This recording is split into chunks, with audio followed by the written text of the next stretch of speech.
que a Ana Paula Rodrigues está aqui comigo e ela tem informações ainda sobre a pandemia, sobre protocolo de segurança e tal, na aviação, nas viagens, né? Porque já a gente espera, né, Ana, as viagens tomara sejam retomadas na totalidade. E como a gente sabe que a pandemia vai ser uma presença ainda na nossa vida durante meses, é bom a gente já se preparar, né? Mesmo com vacina e tal, a hora que a gente começar a se imunizar para valer, ainda vai ter uma fase de cautela, né? E há todo um procedimento a ser adotado, né, Ana? Então, exato. E a gente tem hoje... Tudo bem, Agostinho? Bom dia a todo mundo que está aqui no Manhã Bandeirantes. A gente tem hoje algumas regras, algumas exigências para voos internacionais. O Brasil baniu alguns países da sua lista de voos, por exemplo.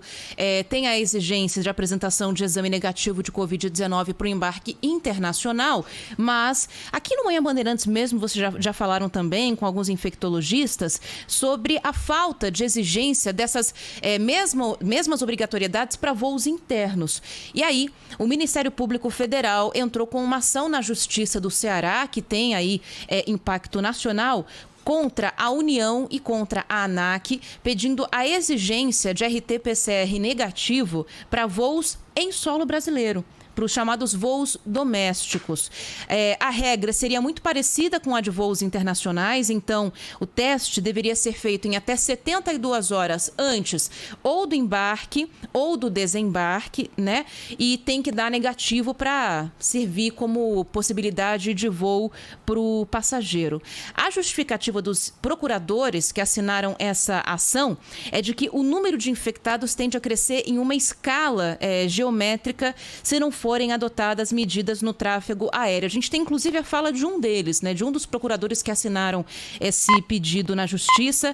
Ele é o Márcio Torres e ele vai falar sobre o motivo para que essa ação na Justiça fosse movida. Essa medida sanitária já existe para os voos internacionais.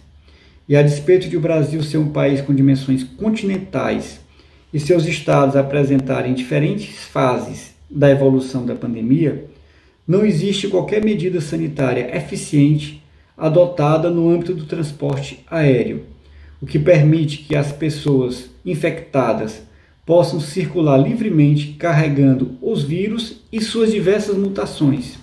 E, inclusive, eu me lembro que em alguma das entrevistas aqui no Manhã Bandeirantes, Agostinho, que vocês fizeram, se não me engano, com o Dr. Boulos sobre isso, ele falou sobre a falta de uma medida para restringir, por exemplo, os voos para Manaus. Né? A gente tem hoje já informações de que esse vírus circula livremente pelo país, essa mutação, mas algo que poderia ser feito é restringir um pouco mais esses voos ou acesso e saída de Manaus para que os sistemas de saúde tenham mais tempo de se preparar para a sobrecarga que pode acontecer diante dessa variante. Agora tem um outro lado também, né? Voar já não é um negócio barato, alguns destinos estão com descontos por causa da baixa procura diante da pandemia e o procurador da República, Márcio Torres, fala que sabe que a exigência desse teste pode acarretar num aumento de custo para o passageiro, só que é algo necessário diante do momento que a gente vive. Reconhecemos que essa medida pode acarretar um ônus financeiro maior para os passageiros do transporte aéreo, mas esse ônus é plenamente justificado pelos benefícios que podem ser causados na contenção da pandemia. E aí, esse exame seria bancado pelo próprio passageiro, né, Agostinho? A gente pediu aqui um posicionamento da Associação Brasileira de Empresas de Viagens Aéreas e também da ANAC, a Agência Nacional de Aviação. A gente ainda não recebeu um posicionamento a respeito disso e está aqui no aguardo. Legal. Ana Paula Rodrigues está atenta a esse lado, que é importante. São várias frentes, né? São várias frentes mesmo, a gente não pode ser negligente.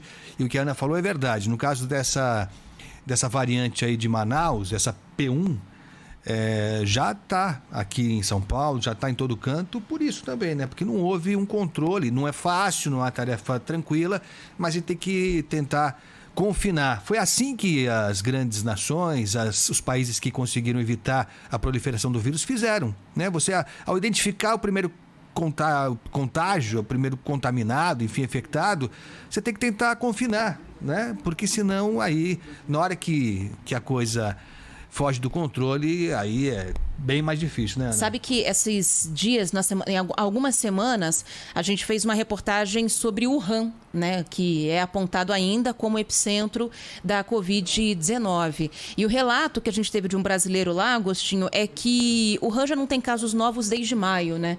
Mas em algumas outras localidades da China estão surgindo casos de Covid-19. Então, surgiu em uma certa cidade. A cidade é imediatamente isolada e é toda colocada em quarentena, para evitar que haja uma disseminação do vírus. Então, a gente não está falando que é necessário tomar uma medida tão radical, até porque a gente tem diferenças muito grandes entre Brasil e China, mas pelo menos um controle maior, uma maneira de rastrear esses casos poderia ajudar a gente, apesar do custo. Muitas vezes um exame PCR, aquele do cotonete no nariz, né, que é bem incômodo, custa até R$300.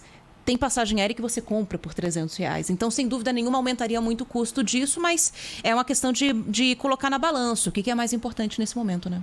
É isso, e a gente pode ter um gesto de grandeza das companhias aéreas, porque também é o seguinte, né? Eu nunca vi um setor para dizer que está sempre no prejuízo, né?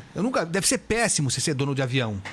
O legal é você ser, nem vou citar exemplo aqui para não parecer preconceituoso, mas o legal é você ter uma outra atividade, assim, de ambulante. Isso deve ser mais legal. Ser dono de companhia aérea deve ser a pior coisa do mundo, porque eles estão sempre devendo.